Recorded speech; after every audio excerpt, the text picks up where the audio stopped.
Welcome to the G5 Hive and our next installment of our Worker Bee series, where we deep dive into the G5 college football landscape with the folks that know the teams the best. If you're watching us on YouTube, please hit that like and subscribe button. And if you're listening to us in podcast form, please rate and review.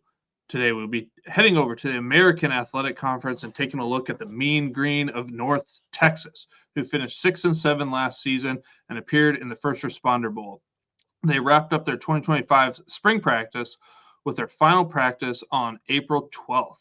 We have a special guest joining us today. He is the North Texas beat writer for the Denton Record Chronicle. He is a 21-time Associated Press sports editors, top 10 honoree, and the 2021 and 2018 Class A Texas Sports Writer of the Year. He is Brett Vito. Brett can be found at Brett Vito on X. Welcome to the show, Brett. Oh, thanks for having me back again this year, guys. Always enjoy it.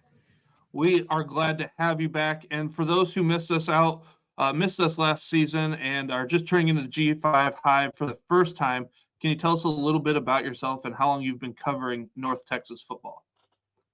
Well, I've been around forever. I came to North Texas, like my third, fourth job out of school, right before the 2003 football season. Kind of settled in, life happened, and then, I just decided to stay. And so I've been around, seen it all, heard it all, know where all the bodies are buried when it comes to North Texas football and, the different conferences they've been in. Been a lot of good times, a lot of bad times, but, I've kind of stuck it out here and kind of built a career of it. So it's been a lot of fun. Well, moving over to the North Texas football team, how would you describe the North Texas offensive scheme or style for folks that aren't familiar with it? Oh, it's your standard air raid type deal. They went to that when Seth Luttrell came in after Dan McCarney was here, and then they kind of moved away from it a little bit towards the end of his tenure. Kind of went to more the Baylor type scheme, which is a little bit more run heavy. And then when Eric Morris came in, they went straight back to the air raid, and they've been playing it ever since he's been here. Well, let's get into the position where it all starts on offense, and that's the quarterback. Last season, the Mean Green brought in Chandler Morris via the portal. This year, they lost Morris to the portal, and they returned First Responder Bowl standout Drew Mestemaker. They also used the portal again this year to bring in another quarterback. They added Reese Poffenbarger from Miami. Who stood out to you in the spring? Well, North Texas locks spring practice up tighter than a drum. There's one scrimmage that's open per year, and they let us come to practice and maybe see a couple of team periods, but they keep it pretty much locked up. So what you end up getting from North Texas is basically what the coaches and the players tell you. And it looks to me like, and from everything everyone has said, this battle will continue into the summer. I think Mestemaker's probably got a bit of an edge. He knows the offense pretty well. He's been in it. He performed really well in the bowl game. And then, Poffenbarger was hurt a little bit towards the end of the year, missed some time, or towards the end of the summer, missed some time. And they said, well, this competition will go into the summer. And I would expect, we'll see it through the summer and then into the fall before they really make a decision. But it's going to be one of those two guys. And I think you can feel good about it if you're North Texas either way, because Mestemaker, he's been in the system. They were, he was a guy that walked on. He really wasn't even a good high school quarterback. I mean, he started games his freshman year and then got beat out by a couple other high-level guys and ended up playing safety and punter and everything else. And he walked on at North Texas and, kind of passed by some other guys that they had recruited as quarterbacks and emerged there and showed enough that he could bump all the way up to that top backup spot. And then he performed really well in the bowl game. And then, before that happened, they were in the market for another quarterback, and they ended up getting Poffenbarger, who arguably was one of the best prospects out there on the transfer market. So you've got two really good options there if you're North Texas. You kind of alluded to it a little bit with Drew, but can you share with our listeners, he has kind of really interesting story in terms of his football career arc. Oh yeah. Well, I mean, it's crazy when you think about it. I mean, yeah. So this kid shows up at Austin Vandegrift and, was his freshman year. He was able to compete, and he started a couple of games and played quite a bit, or at least enough to start games. And then there were a couple other guys in the program. And I wrote this story back around the bowl game, but there was another guy that ended up coming to that school that ended up going on to be a catcher at Texas, a real high level athlete. And then there was another guy they came in right after that ended up, I forget where he signed, but he signed with the Power 5 school. So this guy was completely overlooked. They took him as a walk-on. And then, they had a couple other guys like Cash McCollum and other quarterbacks like that. And he was just this guy on the roster. And they're like, okay, well, these guys are going to battle for the backup job. And I thought, and I think everybody did, that Cash McCollum would end up winning that job. And then once the season rolled around, they said, okay, well, Drew's going to be our backup. And he saw some time and, some mop-up time in a couple of games. And then it got to the end of the year.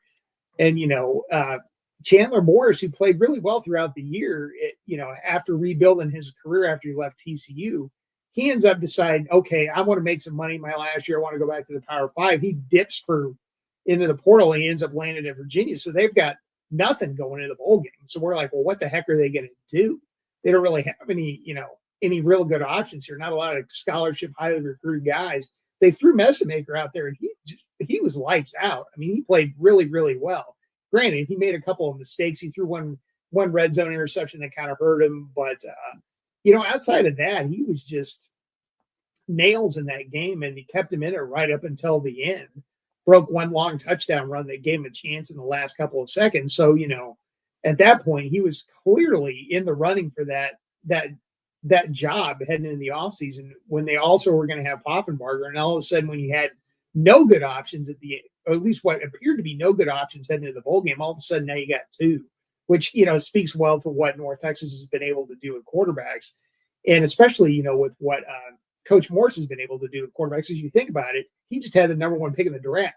Cam Ward, who he had an Incarnate Word, who he discovered out of nowhere. Similar story. Guy that was nobody wanted, was under recruited, one scholarship offer, ends up at an Incarnate Word with Morris, and all of a sudden he goes on to be the number one pick in the draft. So, I think you're seeing kind of a similar story play out here. And I'm not saying that Messamaker is going to go on to be a world beater or one of the greats in North Texas history, but it just shows that he's able to, find a guy every time around, it seems like. No, what I heard, Brett, is you said Messamaker's the next number one pick. He's the next Cam Ward. We're going to clip it. It's going to go viral. It's going to be huge. It is going to be huge. But those not familiar with these two quarterbacks, we kind of talked about the bowl game there with Messamaker, and you kind of talked about some highlights there. But can you describe each of their play styles? And we'll start with Messamaker first. Well, I think they're both similar players. And that, Coach Morris talked a little bit about that, and his quarterbacks coach talked a little bit about it. It's not like you're talking about guys that have disparate skill sets. I think they're very similar in the fact that they're both, pocket passing type guys that can run an offense. Messamaker is a pretty big guy too. So he can be pretty effective running the ball. Like, he did break that one long run on the quarterback draw at the very end of that bowl game to give them one last chance. But, I think as far as their skill sets go, I think they're fairly similar. So I think that plays in North Texas's favor here. So you're not trying to, if we pick this guy, we're going to have this system. If we pick this guy, we're going to have to alter it a little bit for this. I think it's going to be the same system. Now, the one thing Morris does talk about is, how his offense is going to look is going to depend a little bit on how they adapt, what they do to fit the skills of the guy that they have. Now, if they end up with Messamaker, maybe they do end up running a little bit more, quarterback run game, a few more quarterback draws, things like that were effective in the bowl game. If they end up with Poffenbarger, maybe it looks a little bit different. Maybe he's a little bit better at some things than Drew is. But I think the basics of that offense aren't really going to change. So who do you believe takes that first snap against Lamar? I mean, you talked about it, things being kind of controlled what comes out to the media. Who do you think takes that first? My best guess is we'll see Drew in that opener. I think they're both good players, just from what they put on, from what they put on their resumes. Poffenbarger was really good at Albany, and then he started out at Old Dominion. Didn't play there, goes to Albany, had a really good go of it at Albany, and then ends up sitting on the bench at Miami and things like that. But, I think he's a talented guy.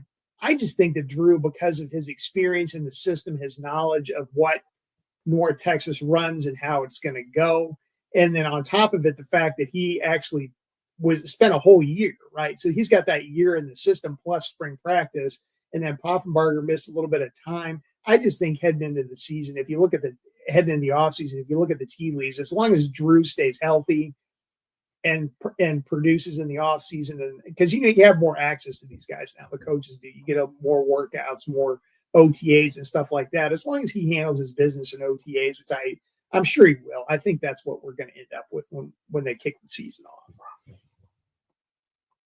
Moving over to the running game, the Mean Green's leading rusher from a year ago, Shane Porter, moves over to Sam Houston. Other than that loss and DeMaje Harris, the room looks deep heading into 2025. This room features returns 676 yards rushing and 10 touchdowns between Mackenzie McGill and Kiefer Sibley. They also added Jaden Becks from Missouri State and Shady Clayton Johnson from Tulane. How did that room shape up in the spring? I think they'll be pretty good there.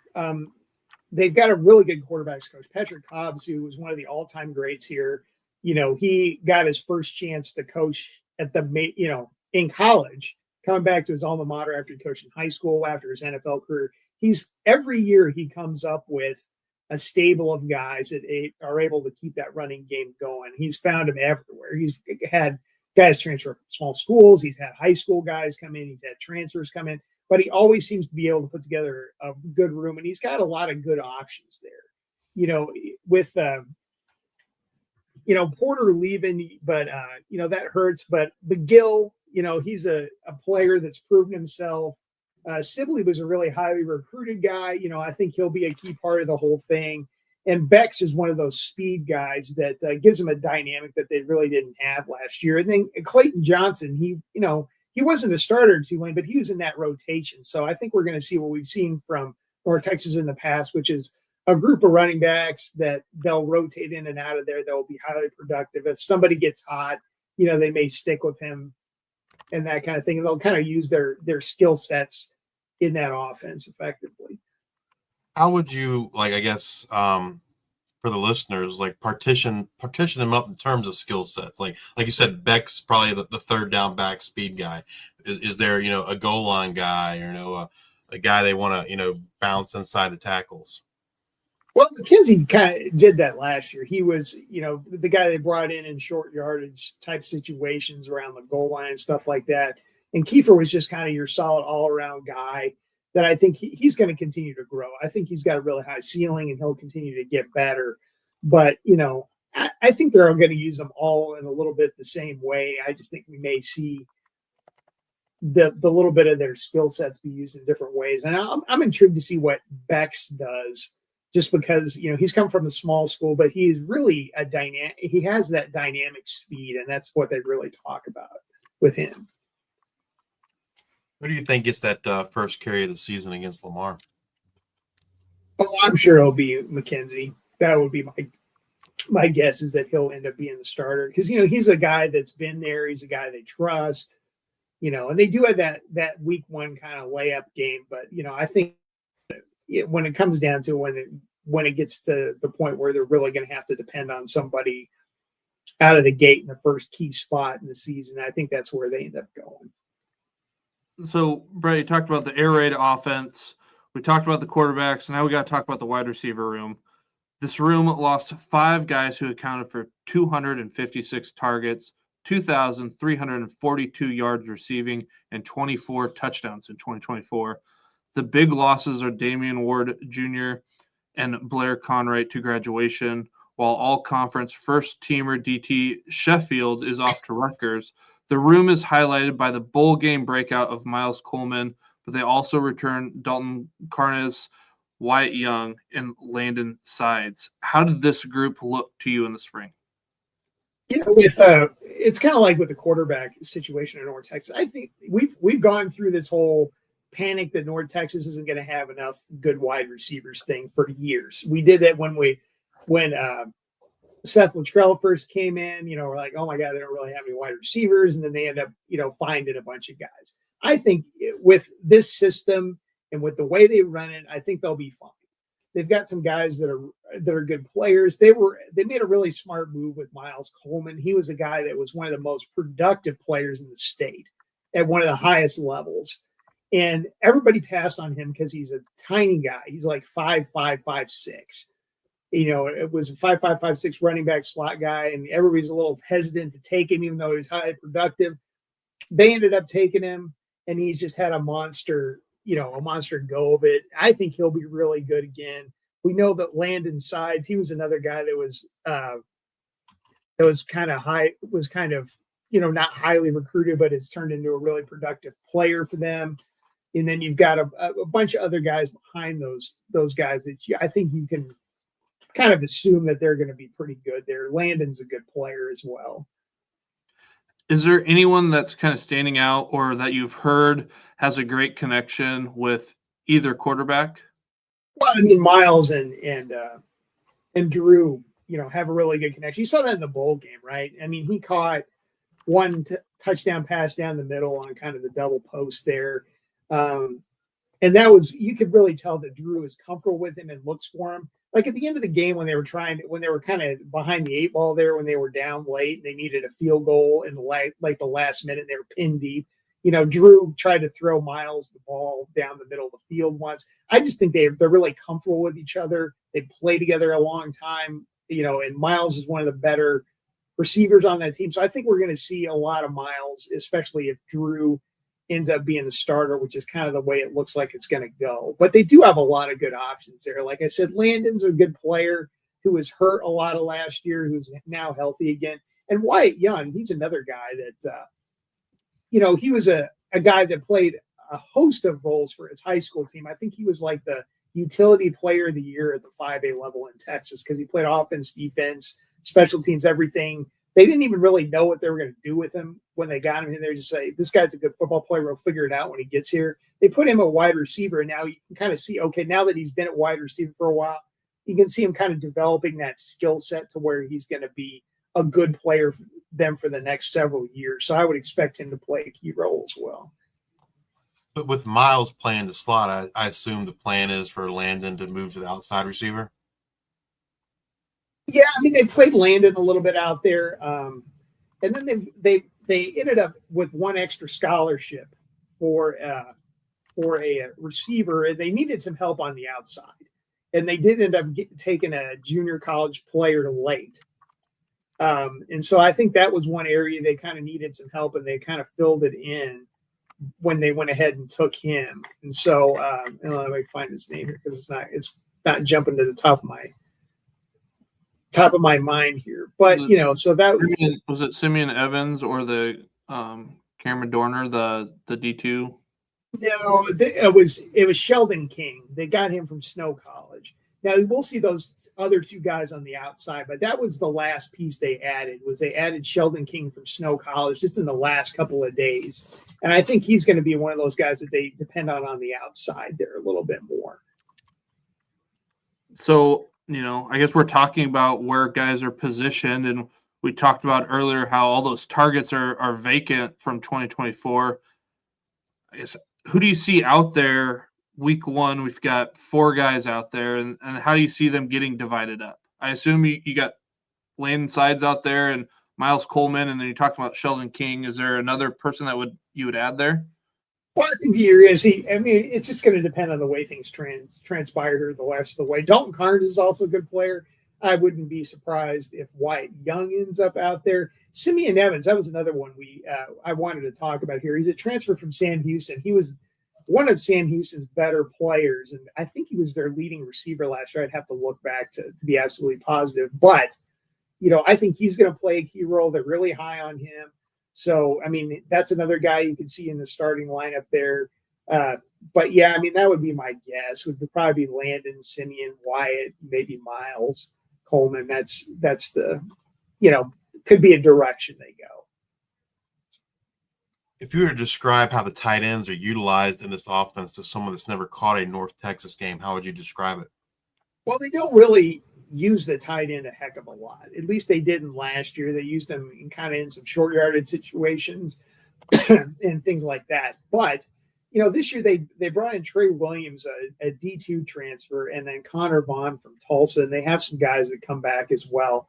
And I think Trey Williams is going to be intriguing just in terms of what he's able to do. They talk a lot about him with what they do. The idea here is, you put these guys on the field, you leave them out there, and maybe, you don't have to change your offense a whole lot. So Trey Williams is a guy that like I said, from Limestone, he was a really good player out there. And he's one of those guys that they can move into the core and move out of the core. So say, in the course of the series, they want to play him attached for a play and then split him out for the next one. I think he's one of those guys that they can do a lot of different things. He's 6'3", he's 229, he's got good speed, so he's one of those intriguing additions in terms of what, he can do and provide to that offense. The offensive line lost a lot of production between the portal and graduation. This room returns the likes of Braden Nelson, Johnny Dixon, and Larry Moore, as well as adding 4 transfers. How did that group look in the spring? Well, they've got some rebuilding to do there, but they did bring in some guys that I think are going to help them. I'm going to be intrigued to see how the pieces fit together. One guy that really stood out over the course of the spring was Jim Toe. Of course, I would butcher his last name, but he came from Kent. Yeah, it's something like that. But I just have to spell it. I don't have to pronounce it because, unfortunately, I work at a newspaper. So, anyway, he came from Kent State, and he was a really good player at Kent State. He was a starter. And Kent State, as you guys well know, has been pretty terrible forever. And so he decided at the end of his career, he bounced around a little bit. I think he started at Temple, went to Kent State, became a really good player at Kent State at right tackle there. And, he decided to go to the portal. North Texas ends up picking him up. And I think he's it's pretty apparent at this point. He's one of your plug and play transfers. He's going to be one of your he's going to start at right tackle there with Braden on the left. So then you've got some other veteran guys. Gabe Blair, who's played a lot of football there. Igona Nana, who came over from Virginia, I would expect to start at guard. He's another good player. So they do have a new, offensive line coach and a lot of new pieces, but they are pretty deep there. And I think they picked up some decent players that, should help them plug the few holes that they've got. Well, if you had to pick an offensive player to have a breakout type season in 2025, who would that be? Oh, I think it's Miles. I think that's the obvious pick just because of his dynamic playmaking ability. They use him in the return game as well. He's got the connection with Drew if that's the direction they go quarterback.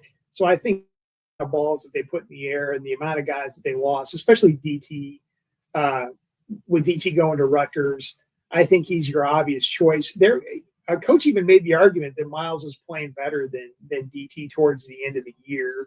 So I would be surprised if Miles doesn't have a really big season. Well, there's a new DC here for the Mean Green. Skylar Cassidy comes to North Texas via Sam Houston, where he served as their DC in 2024. He was also at Abilene Christian prior to that. Can you describe the type of defensive scheme that Coach Cassidy plans to run there at North Texas? Well, that's the $1 million question because we've asked that. Everybody's asked that. And when we asked it in the spring, when they stuck him up there for his spring availability, he says, well, it's a little bit of everything. He's like, we run this, we run that. But, he doesn't put anything in the box. He says, well, we're going to base out of a 4-minute front, which is what you see in practice a little bit that you see. But, they're going to match what an offense does. So from week to week to week, we might see different ways that they line up. He says he likes to use a lot of sub packages. And so that everybody on that defense is going to have a role, whether it's in the base defense or in a certain specific package they use in certain situations. It's just going to depend a lot on the matchup. And I think that's if you had to pick the biggest overall issue for North Texas, that's going to be it right there. They're really good offensively, always have been. They really struggled on defense last year.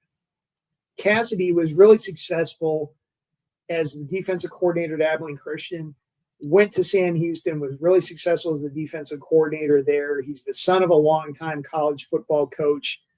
And, they basically, the sink or swim scenario in this whole thing is what they do defensively. So it's all, it's largely on Cassidy, to be able to come in here and with what he's got to work with. And they've lost some good players, and they've also lost some guys in the spring.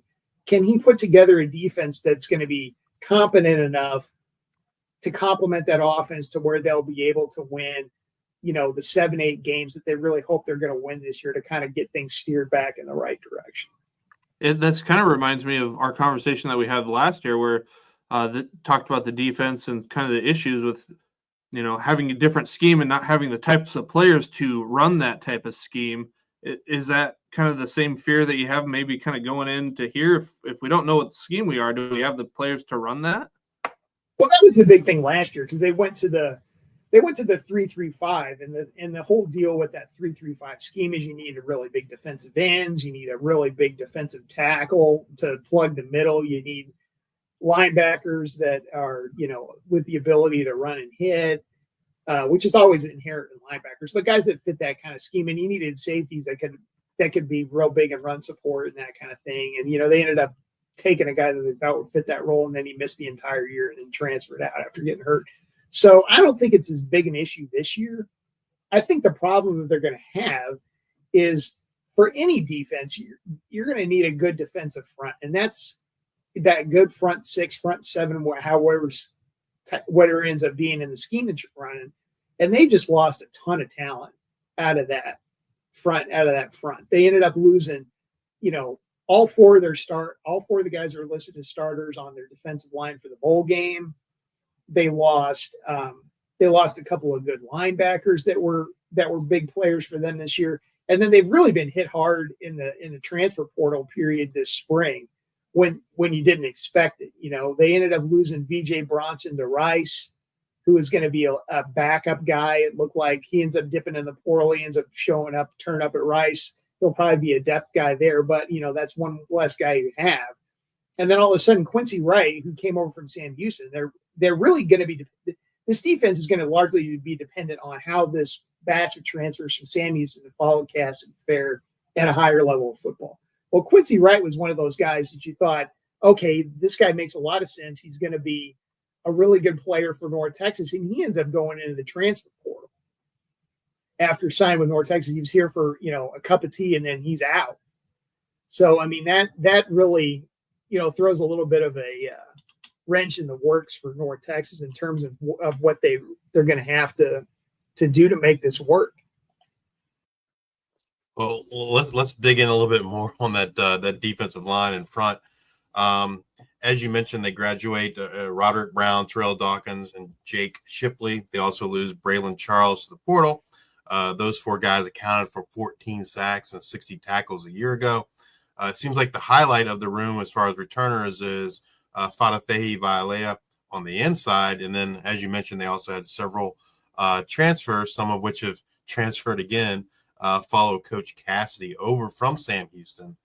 How did that group look in the spring, and was anyone kind of standing out for you? Well, it's like what you're saying, we don't see a whole heck of a lot, but they were high on some of the guys that they had. Dimitri Morgan, who was a transfer that came in on the edge. They really like him. He's a guy with some unique skill set. He's really long. He's really athletic. They think he'll be a good player for him. And Fadafehi Vailea, who everybody calls him June. That's his nickname. But June has been a good player for them for a long time. Richard Outland Jr., I think coming over from Sam Houston, that guy is going to be a pretty good player for him. Bryceon Hayes, another Sam Houston guy. I think he'll fill a role there, pretty significant role. Will Smith from Tulsa, he's another guy that came over. Kavion Huddleston from TCU, he could end up playing a role. Ethan Day was another piece they brought from Wyoming. So they threw a lot against the wall here. We're just going to have to see what sticks, because the only person we know for sure can play at this level really is June. And then it's June, and then hope that some of these guys pan out. And I mean, I think you've got a pretty good case with the Sam Houston guys, right? Because they were on a part of a good defense there. But do those guys translate to the American Athletic Conference? I think that's one of your big questions heading into the season. And does the totality of what they brought in the front seven represent an upgrade over the guys that they lost last year? Because North Texas defense wasn't very good last year, but they did have some good players in that front seven. So, I mean, how does that all come together, I think, is the big question. For this group to be successful in 2025, is there a certain player you think needs to kind of step up the most, so to speak? Well, I mean, there's a lot of guys that they're going to need to play well. I think probably June. I mean, he's going to be the guy that's going to be back. He's going to be the veteran guy in there.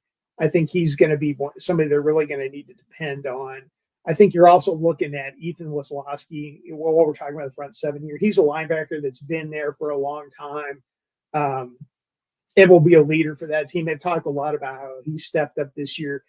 Trey Fields from Sam Houston, I think he ends up being one of your starting linebackers. Not the biggest guy. I think he's about 210, 215 pounds, but I think they're going to depend a lot on that guy. They talked a little bit about how good his communication is and how he'll be important in getting them into the right calls and situations and things like that. So I think those are some of the guys you're looking at. Shane Whittier is also another guy, but Ethan Wisłowski, I think, is going to play a pretty big role along with June. I just have more faith in guys that have done it before at the level that they're playing at, instead of talking about, okay, well, this guy's coming in.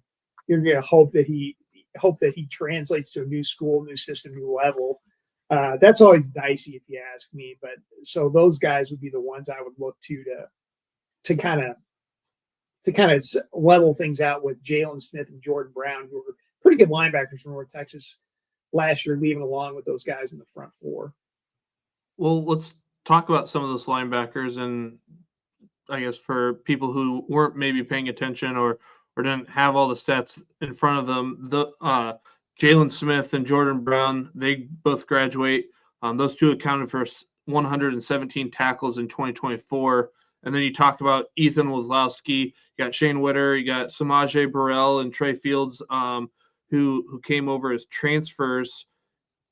How does this room look heading into the season? Is anybody, do you feel, is going to join Wisłowski and Fields if they need a third person, if they do that 4-3 kind of defense? Well, I think you're looking at Whitter, just because of his experience. He's another guy, and they've talked highly about him throughout the spring. I think he's another guy that ends up out there. So maybe that's the three you're looking at. Maybe you end up with Wisłowski, Whittier, and Fields. That would be a pretty solid group of linebackers, because I think Wisłowski and Whittier played well last year for North Texas. They're guys that are proven. And Fields, even though he's not a very big guy, I mean, he's a guy that's been out there and has played. I think that gives you a solid batch of guys. I think the question is okay, you've got a solid batch of guys there, but does that group put you at a level that is going to make you competitive in the American? That's the whole question. Yeah, Fields is listed at 212 pounds. So, I mean, he's not your biggest linebacker. You may not be super big at linebacker next year if that's the way you end up. Well, moving over to the defensive backfield, they lose their leading tackler from a year ago, Jaden Hill, who had 81 total tackles. Rich Tejada also graduates, and he was kind of Iron Man for the secondary, playing 903 snaps a year ago. The room is highlighted by the return of cornerback Brian Nelson and safety Evan Jackson. Each of them had 48 tackles, and they combined for 7 interceptions. They also bring in 5 transfers from this room, including 3 from the P4. What should we expect from the defensive backfield in 2025? Well, this is why you got to read the paper every day, because Brian Nelson just dipped for the portal in the So Brian, that was the big news of the week. Brian was super impressive last year. He had a monster season. He ended up having the game sealing interception against Temple that sent him to a bowl game. He had he intercepted a pass and recovered a fumble against Army. And I think at that point, Army had only had 1 turnover the whole season. So his stock just went up and up and up and up. And if you've read anything about the portal, quarterbacks are at a premium. And I think, and then he put out there that he was going to go into the portal, and that's the interesting thing about North Texas is you wouldn't think. I mean, North Texas was not good defensively last year, and if you look at like 247's list of the top guys that are available in the portal, the ones that are available at this point, like 2 of the top 50 are North Texas guys. It's the cornerback and Braylon Charles. So, that's just kind of interesting. But so now all of a sudden they're looking at having to replace some of those guys. Did who if you had to pick someone to like kind of need to step up for the secondary to perform in 2025, who would that be? Well, I think you're gonna Evan Jackson was another guy. He was in the portal briefly and pulled back out. He's at safety there. I think he's going to be really important this year because he's a veteran guy back there. And then we'll have to see what they do at cornerback. Fields coming. They have a transfer that came over from Sam Houston that plays corner that I think he's going to be pretty important. So you're going to need some of these guys to step up. That's the bottom line. Is I think it's you're talking about one guy. It could be a myriad of guys. Another guy I think is intriguing here is Will Jones II came over from Old Dominion. I think he's another guy that they could depend a lot on. Evan Jackson, like we were talking about. Quentin Hammonds is intriguing as well. He was a guy they played at safety last year. They're talking about moving him to nickel. He was a walk-on wide receiver from Allen, and then all of a sudden he came over here and just kind of blew up out of nowhere to be able to make a significant contribution over the course of the year. Davion Armstead, a corner. That's the name I'm fishing for. David Fisher from Sam Houston. He was a cornerback over there. Came here, transferred over. He's looked pretty good. Davion Armstead, spent some time at TCU. He's looked really good. Chase Canada. He's another guy they've talked about. He spent some time at Illinois. So those are some of your suspects. Taylor Starling was a highly recruited guy when he came out of South Oak Cliff. So they'll be looking to some of those guys at corner to fill what seems like a pretty large hole there with, Ridge and now with Brian Nelson gone.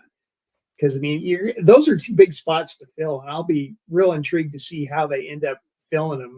It could end up being that they have 2 Sam Houston guys. It could be Chase Canada, who was a little banged up over the spring. We're just going to have to see. But those are some of the suspects as far as guys are going to need to fill those voids.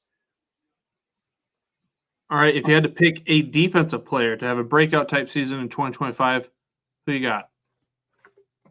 A breakout type season. I think the cornerback. I think the corner from Sam Houston. Scroll back down here.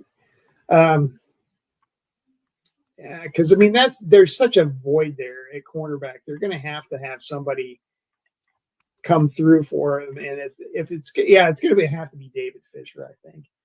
With as much as they've lost in the secondary, say Taylor Starling wins one of those jobs, you're still going to need somebody to replace Ridge because Ridge was such a cornerstone for them for years. So maybe David Fisher's your guy that breaks out in the secondary and has a good year for him. That would really help them more than anything.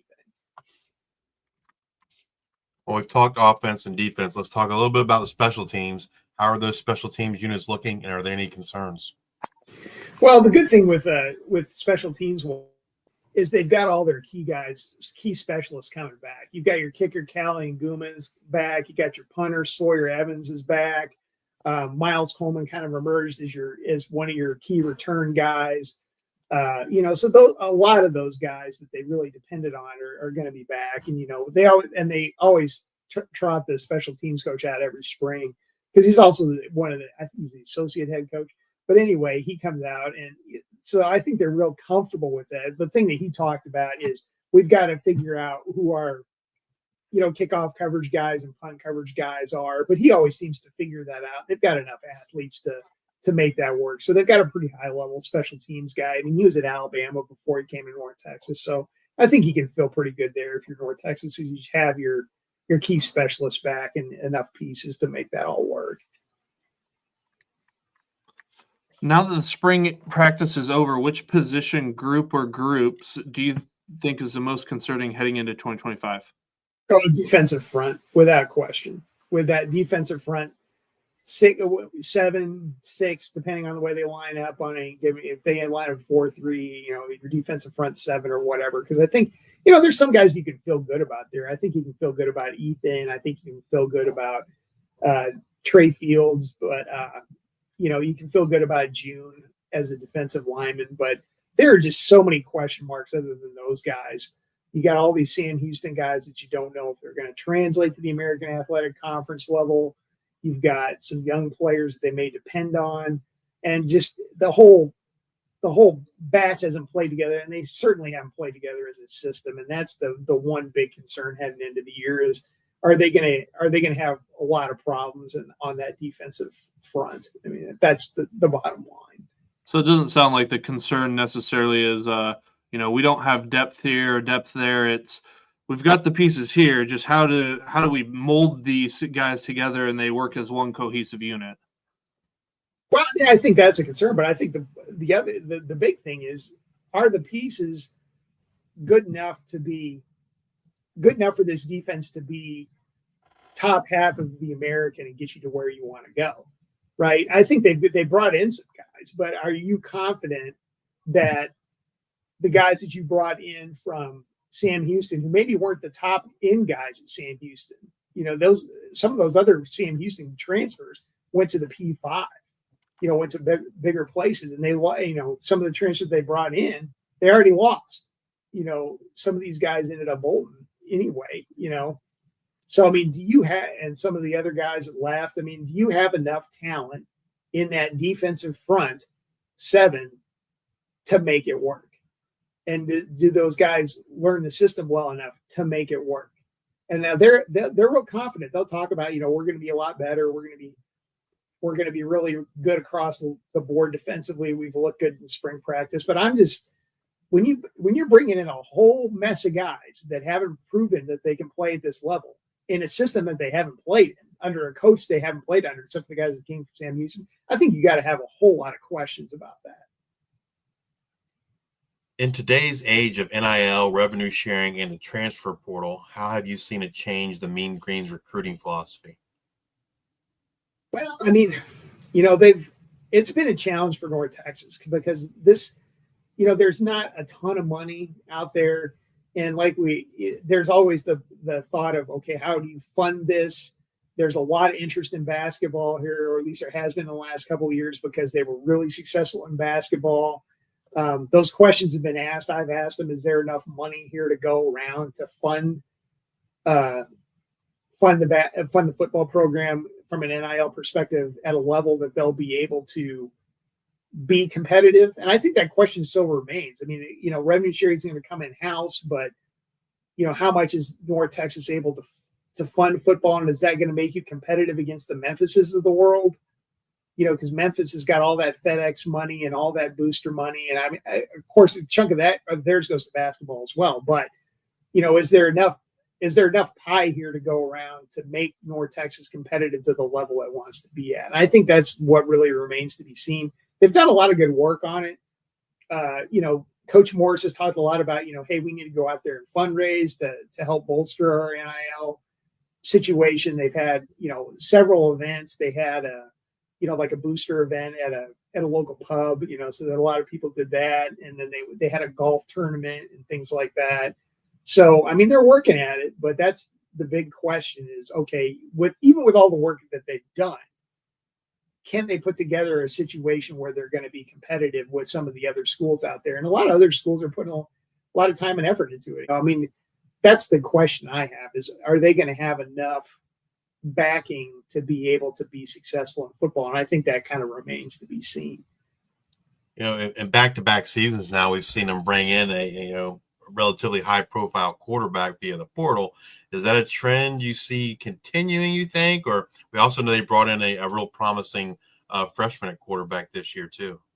Well, and that's the thing. So we did. That's the one guy we didn't talk about. Chris Jimerson was a super interesting prospect because he's a quarterback you're referring to, and he was a high level guy in DFW football. Led his high school team to the state championship. Super undersized guy. played quarterback. TCU recruited him as a wide receiver because everybody was afraid to play Chris at quarterback at the college levels because he's such a small guy. North Texas recruited him and said, hey, we know you love playing quarterback. Come here, you can play quarterback for us. So he ended up decommitting from TCU, comes to North Texas, and I think he's your long-term developmental prospect at quarterback. And so, I mean, they have brought in transfer quarterbacks the last couple of years, but at this point, I think we've kind of seen that trend kind of come to a close here because you've got Mestemaker's not super deep into his career. Poffenbarger's kind of at the tail end here, but you got Mestemaker for a couple of years, and then right behind him you've got Jimerson, who they're really high on, and they're going to play a quarterback. So I think you're going to see those two guys kind of be their present in their future here, if that makes any sense. So how do you feel this staff at North Texas is doing navigating the portal? You talked about like, hey, they can bring them in, but do we have the talent? Is it just the talent concern, or I guess how have you felt that they've done at retaining guys versus also bringing them in? Well, I think that's a huge challenge here, and I think you gotta give them a lot of credit for what they've been able to do in terms of bringing in some talent with what they have to work with. They brought in some quality transfers, getting Poffenbarger, which I would be real intrigued at like what would have happened if Mestemaker hadn't, if Poffenbarger knew that Mestemaker was going to put that bowl game up, before he got deep into the recruiting process, I wonder if he would have come here. Right. But as far as bringing in guys, they have brought in some pretty talented guys, and they've been real diligent about looking to the lower levels of college football. Jaden Bex is a guy they got from the smaller level that looks like he'll make an impact. They got the tight end from Limestone that we talked about, so they've been good about bringing in pieces that can help them with what they have to work with. I don't have any qualms with what they've done to try to build their talent base. It's just a question of whether those guys are going to translate and how that's going to look. What do you think the main strength of this 2025 team will be? Oh, it's the same thing it always is. It's going to be their offense. It's going to be with Morris calling the plays there. They have enough talent at quarterback. I think with Mestemaker and Poffenbarger, they've got enough pieces around. Even though they lost DT and some of those guys, there's enough talent at wide receiver and running back and guys that want to come play in this offense that I think they'll be really good offensively. And I think that's something we can kind of just assume with North Texas going forward, is that they'll be good offensively and that'll be their strength. The question is going to be, do they do enough defensively and with special teams and other areas of the game where they'll be able to put up the kind of season that they want to put up. So what does success look like for the Mean Green in 2025?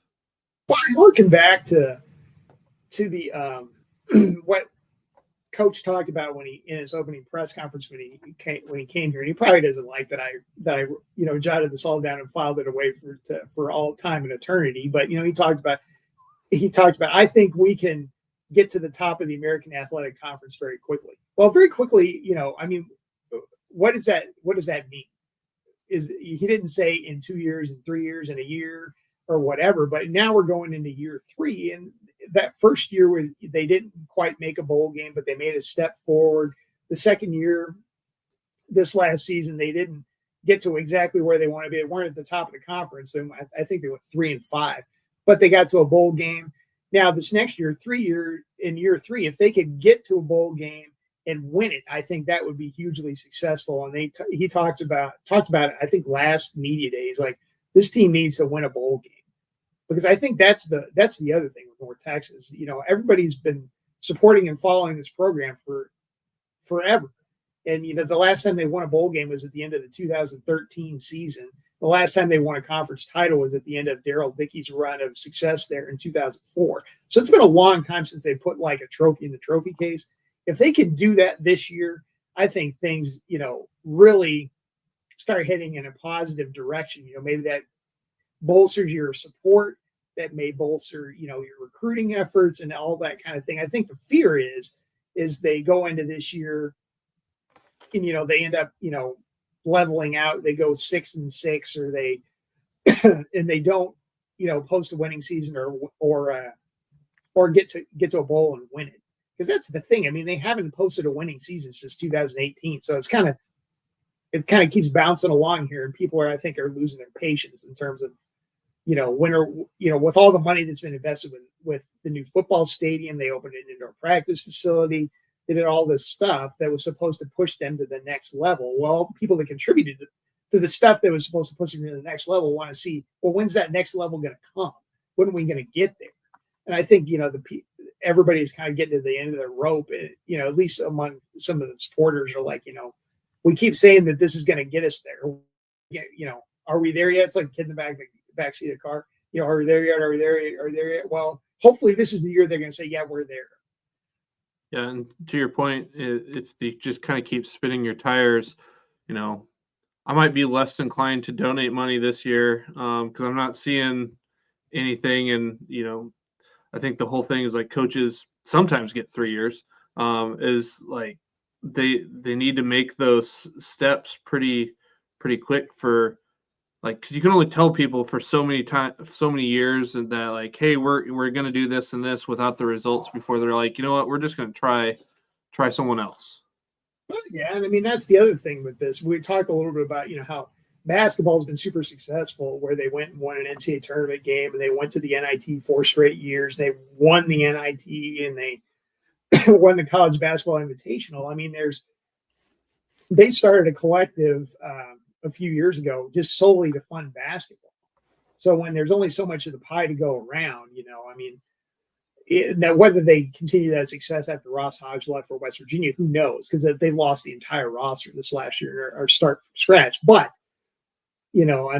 there's still a lot of money that's gone that direction. So at some point they need to show that there's a payoff for what the investment has been with the stadium, with the indoor, with all this other stuff that they've done, because there has been a payoff in basketball. And you need less money because you're funding a smaller team and stuff like that. I mean, I think it would do a world of good if they could say, okay, we got to a bowl game this year, we won it. Yeah, here's the payoff from what we invested in Morris, and they invested a lot in his staff and social media and all these other things. And I just think people are kind of waiting to see, okay, well, finally we're there. And I think this is a big season for them to kind of show that happened, because if you go into year 4, it's a little bit harder to say, oh, we're really on our way, we're getting there. They've made all the incremental steps to get to the point of like, okay, we're getting to bowl games, we're doing this, we're doing that. Well, now you need to take that next big step to bring home a trophy. So that's the bottom line with this year. Do they manage to get it done? Do they win 8-9 games, 7-8 games, win a bowl game or whatever? I mean, I think that's the big question going into this season. And the other thing that I wonder about, if you talk about winning a bowl game, they lost all 6 of their all-conference guys to graduation or transfer after last season. All 6 of them are gone. Chandler, DT, all those guys, and they brought in like the 7th rated class in Conference USA. I mean, in the American Athletic Conference when it comes to additional talent, like transfers plus high school kids. So, that's a little dicey to me. I mean, does that equation equate to where they need to go? Does the not returning any of your old conference guys and adding the 7th best class in Conference USA equate to you getting to what Morris talked about, getting to the top of Conference USA or winning a bowl game or winning a championship? Well, we've covered a lot of ground today, but is there anything else you want to share or think we should know about this 2025 North Texas Mean Green football team? Oh, well, actually, that was the thing I was gonna close with. There is, the bottom line question of, you lose all 6 of your all conference guys, and you add the 7th ranked recruiting class. I mean, does that equate to where you want to go? So I think that's just the bottom line with North Texas, and it's going to be like always. It's going to be interesting to see how this goes, because I mean, I just think this is such a critical year for the program. I mean, if this is the year, if it finally happens this year, things could really go in a positive direction for this program in terms of maybe you get a bunch of better recruits, you get a lot of enthusiasm going, and things start going really, really well. If it goes really bad, I don't think it will. I think this is a one way or another, it's going to be a little bit under 500, or a little bit over. Kind of, that's the range there, unless they really blow up and do what I don't really expect them to, go win the American or something like that. But if they have a great season, it could really help this thing take off. So we'll see what happens there. But that's the bottom line with this year is it's just such a key year for them. It feels like it all hinges on that defense. Like you said, I don't think the offense is ever going to put the defense in a great position, but you at least want to be complimentary, right? And like that's what they're going to need, I think, to take that next step. Well, that's what Morris talks about a lot. And he always talks about we need to play better complementary football.